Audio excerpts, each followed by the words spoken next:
Hi everyone welcome back. ನೀವು ನೋಡ್ತಾ ಇದ್ದೀರಾ ಗೃಹಲಕ್ಷ್ಮಿ ಯೋಜನೆ ಅಪ್ಡೇಟ್. ನಿಮಗೆಲ್ಲ ಸ್ವಾಗತ.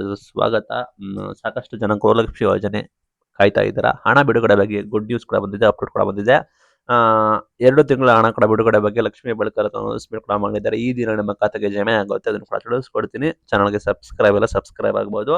ಇದುವರೆಗೂ ನಾವು ಮನೆಯ ಸಚಿವೆಯಾದ ಲಕ್ಷ್ಮಿ ಹೆಬ್ಬಾಳ್ಕರ್ ಅವರು ಇಲಾಖೆ ಬರುತ್ತೆ, ಮಹಿಳಾ ಮತ್ತು ಮಕ್ಕಳ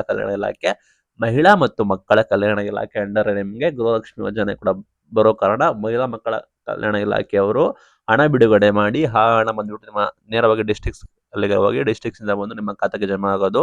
ಆ ನಿಟ್ಟಿನಲ್ಲಿ ಮಹಿಳಾ ಮತ್ತು ಮಕ್ಕಳ ಕಲ್ಯಾಣ ಇಲಾಖೆ ಸಚಿವೆ ಅವರು ಹೇಳಿದ್ದಾರೆ ಅಂದ್ರೆ ನಿಮಗೆ ಗುಡ್ ನ್ಯೂಸ್ ಕೂಡ ಬಂದಿದೆ. ಮೇನ್ ಥಿಂಗ್ ನಾವು ಜೂನ್ವರೆಗೂ ಕ್ಲಿಯರ್ ಮಾಡಿದೀವಿ ಅಂತ ಹೇಳಿ ಸಚಿವೆ ಘೋಷಣೆ ಕೂಡ ಮಾಡಿದ್ದಾರೆ. ಸಚಿವೆಯವರ ಅಫಿಷಿಯಲ್ ಸ್ಟೇಟ್ಮೆಂಟ್ ಇದು. ಅಂದರೆ ಜೂನ್ ತಿಂಗಳವರೆಗೂ ಎಲ್ಲಾ ಮಹಿಳೆಯರಿಗೆ 2,000 ಕೊಡ್ತಾರಲ್ಲ, ಅದನ್ನ ಕ್ಲಿಯರ್ ಮಾಡಿದ್ದಾರೆ, ಅಂದ್ರೆ ಕ್ರೆಡಿಟ್ ಕೂಡ ಮಾಡಿದ್ದಾರೆ. ನೆಕ್ಸ್ಟ್ ನಿಮಗೆ ಅಮೌಂಟ್ ಬಂದು ಎಕ್ಸ್ಪೆಕ್ಟ್ ಮಾಡ್ತಾ ಇರೋದು ಜುಲೈ ಆಗಸ್ಟ್ ತಿಂಗಳ ಹಣ ಕೂಡ ನಿಮಗೆ ಬಿಡುಗಡೆ ಆಗುತ್ತೆ. ಇದುವರೆಗೂ ಜೂನ್ವರೆಗೂ ನಾವು ಕ್ರೆಡಿಟ್ ಕೂಡ ಮಾಡಿದ್ವಿ ಅಂತ ಹೇಳಿದ್ದಾರೆ. ದಯವಿಟ್ಟು ನೀವು ಚೆಕ್ಔಟ್ ಮಾಡ್ಕೊಳ್ಳಿ, ಕಮೆಂಟ್ ಮೂಲಕ ತಿಳಿಸಿ ಜೂನ್ವರೆಗೂ ನಿಮಗೆ ಅಮೌಂಟ್ ಬಂದಿಲ್ಲ ಇಲ್ವಾ ಅಂತ. ನಾವು 2,000 ರೂಪಾಯಿ ಅಮೌಂಟ್ ಬಂದ್ಬಿಟ್ಟು ಜೂನ್ವರೆಗೂ ನಾವು ಕ್ಲಿಯರ್ ಮಾಡಿದೀವಿ ಅಂತ ಹೇಳಿ ಘೋಷಣೆ ಕೂಡ ಮಾಡಿದ್ದಾರೆ. ಇನ್ನು ಪೆಂಡಿಂಗ್ ಇರೋದು ಬಂದ್ಬಿಟ್ಟು ಜುಲೈ ಮತ್ತು ಆಗಸ್ಟ್ ತಿಂಗಳ ಹಣ ಮಾತ್ರ ಪೆಂಡಿಂಗ್ ಇದೆ ಅಂತ ಹೇಳಿ ಹೇಳಿದ್ದಾರೆ. ಹೌದು, ಚೆಕ್ ಮಾಡಿದೆ, ಜೂನ್ವರೆಗೂ ಆಲ್ಮೋಸ್ಟ್ ಎಲ್ಲರೂ ಕೂಡ ಕ್ಲಿಯರ್ ಆಗಿದೆ. ಪೆಂಡಿಂಗ್ ಇರೋದು ಜುಲೈ ಮತ್ತು ಆಗಸ್ಟ್ ತಿಂಗಳದು. ಅದು ಯಾವಾಗ ಆಗ್ತಾರೆ ಅಂತ ಹೇಳೋದಾದ್ರೆ ಆದಷ್ಟು ಬೇಗನೆ ಆಗ್ತೀವಿ ಅಂತೇಳಿ ಲಕ್ಷ್ಮೀ ಹೆಬ್ಬಾಳ್ಕರ್ ಅವರು ಘೋಷಣೆ ಕೂಡ ಮಾಡಿದ್ದಾರೆ. ಸಾಕಷ್ಟು ಜನ ಯೋಚನೆ ಮಾಡ್ತಾ ಇದ್ದಾರೆ.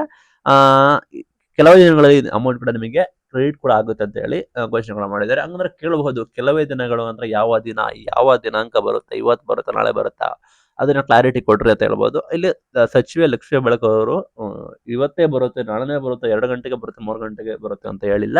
ಕೆಲವು ದಿನಗಳಲ್ಲಿ ಬರುತ್ತೆ ಅಂತ ಕೂಡ ಹೇಳಿದ್ದಾರೆ. ನಿಮಗೆ ಗೊತ್ತಿರೋಗೆ ಇನ್ನು ಕೆಲವೇ ದಿನಗಳಲ್ಲಿ ನವರಾತ್ರಿ ಕೂಡ ಆರಂಭವಾಗುತ್ತೆ, ದಸರಾ ಕೂಡ ಆರಂಭವಾಗುತ್ತೆ, ಹಬ್ಬ ಕೂಡ ಬರುತ್ತೆ. ದಸರಾ ನವರಾತ್ರಿ ಇರೋ ಕಾರಣ ನೀವು ವರ್ಷ ನೋಡೋದಾದ್ರೆ ಪ್ಯಾಟರ್ನ್ ನೋಡೋದಾದ್ರೆ ಕಳೆದ ಬಾರಿ ಹಬ್ಬ ಇದ್ದಾಗ ಹಾಕಿದ್ರು, ಇಲೆಕ್ಷನ್ ಇದ್ದಾಗ ಹಾಕಿದ್ರು. ಕಳೆದ ಬಾರಿ ಕೂಡ ಇದಿತ್ತು, ವರಮಹಾಲಕ್ಷ್ಮಿ ಹಬ್ಬ ಇತ್ತು, ಆ ಸಮಯದಲ್ಲಿ ಹಾಕಿದ್ರು. ಈ ರೀತಿ ನವರಾತ್ರಿ ಕೂಡ ದಸರಾ ಕೂಡ ಇದೆ. ಆ ನಿಟ್ಟಿನಲ್ಲಿ ನವರಾತ್ರಿ ದಸರಾ ಇರೋ ಕಾರಣ ಇದೇ ಸಮಯದಲ್ಲಿ ನಿಮಗೆ ಜಮೆ ಕೂಡ ಮಾಡುವ ಸಾಧ್ಯತೆ ಕೂಡ ಹೆಚ್ಚಿದೆ. ನವರಾತ್ರಿ ದಸರಾಕ್ಕೆ ವೆಯ್ಟ್ ಮಾಡ್ತಾ ಇದ್ರೆ ಗುಡ್ ನ್ಯೂಸ್, ಸಚಿವೆ ಲಕ್ಷ್ಮೀ ಹೆಬ್ಬಾಳ್ಕರ್ ಅವರು ಸ್ವತಃ ಹೇಳಿಕೆ ಕೊಟ್ಟಿದ್ದಾರೆ ಇನ್ನೇನು ಜಮಾ ಮಾಡ್ತೀವಿ ಅಂತ. ಯಾರೆಲ್ಲ ಕಾಯ್ತಾ ಇದಾರೆ ಗೃಹಲಕ್ಷ್ಮಿ ಯೋಜನೆ ಅಡಿ, ಗುಡ್ ನ್ಯೂಸ್, ಇನ್ನೇನು ದಸರಾ ಅಥವಾ ನವರಾತ್ರಿಗೆ ನಿಮಗೆ ಇನ್ನ 2 ಕಂತು ಅಂದ್ರೆ 2+2 4,000 ಅಮೌಂಟ್ ಬಂದ್ಬಿಟ್ಟು ನಿಮ್ಮ ಖಾತೆಗೆ ನೇರವಾಗಿ ಜಮೆ ಆಗುವ ಸಾಧ್ಯತೆ ಕೂಡ ಇದೆ ಅಂತ ಹೇಳಿ ಘೋಷಣೆ ಕೂಡ ಮಾಡಿದ್ದಾರೆ. ಇದು ಇವತ್ತಿನ ಗೃಹಲಕ್ಷ್ಮಿ ಯೋಜನೆ update. Thank you for watching till end. Thank you.